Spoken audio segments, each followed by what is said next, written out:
All right, this one's kind of cool. This is a R32 Nissan Skyline right-hand drive car. It's got an RB20 in it. It is just the Skyline GT, so it's a rear-wheel drive deal. But yeah, check it out. This thing's gonna be cool.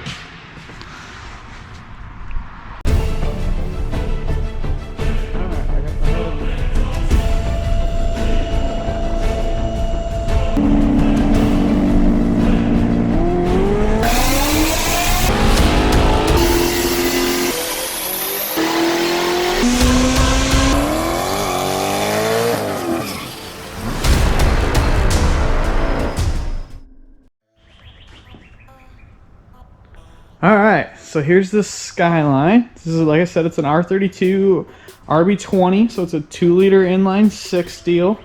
It's got a Greddy turbocharger on it of some sort. It's got some weird stuff, guys. It's kind of cool. So it's a Haltech ECU, right? They have a plug and play for this, so it's a Haltech ECU car. He's still got some, like the mass air is still on here. We are running speed density. That's just there because it was there, kind of thing. It's got a bypass valve here and a blow-off valve here. Now, my assumption for that is that they had to bypass some of the air to keep the mass air sensor happy, and they still wanted the just the effects from the blow-off valve as well. But yeah, thing's neat. Obviously, you don't see many of these. They had to be imported, kind of thing. Never sold here, if you're not familiar.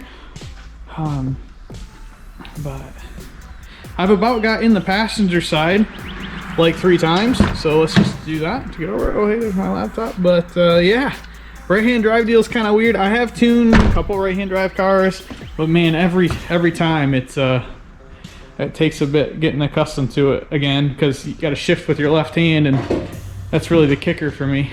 But thing's in good shape. Obviously, it's been painted before. It's blue now. The door jambs under the hood's still white. The paint actually looks pretty good on the outside. But yeah, definitely a cool car. He said he just put this carbon fiber hood on it. Did a handful of things, so not expecting any big numbers out of the car. I think we're running like somewhere around 18-20 pounds of boost through it. Haven't got that far yet, obviously, but yeah, hope you guys like this thing. It's definitely cool. I think that's an old maybe an HKS core intercooler.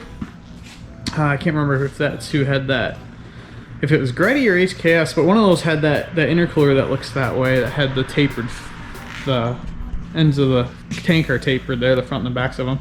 I'm fumbling over my words. Anyway, so I am going to jump into this thing. Already got base timing set, and start doing all the drivability tuning with the Haltech, and we'll start making some power pulls soon, so check it out.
All right, just got wrapped up with the Skyline there. It made 287, 254 foot-pounds of torque. Here's the curve. It was all done at, made peak power around 65, 62, all done by 7. Setup's a little laggy for that kind of power number, but we're out of wastegate spring, I believe. It would spike to 20 and then fall to 15, 16 the rest of the pass. It actually wouldn't go up more than that, even as I up the controller. So still internally gated deal, but need to do something there if we want to make some more. But good runner. I love how straight six sounds. I just 2Js, RBs, anything with a straight six in it, I just love them. One day I'll own one. But yeah, this thing's super cool. The whole driving right hand side of the car thing took a little bit of getting used to, shifting with my left hand, but it wasn't bad. But yeah, that's it for this thing. The tune went pretty good. I played with timing a bit. You know, it's a pump gas deal, so I'm targeting like 11.3, so nothing too crazy for AFR. Timing's pretty conservative. It's got like 16, 17 degrees in it at 7,000. So I moved the timing around a bit. Didn't seem to have any effect really. I mean, well, it did, right? But I would add 2 and it'd pick up like 3 horsepower. So pull the 2 back out. So she's in a happy zone there. And yeah, gonna roll this thing off of here and get ready for the next one. But definitely a cool project. I'd like to see more of these things.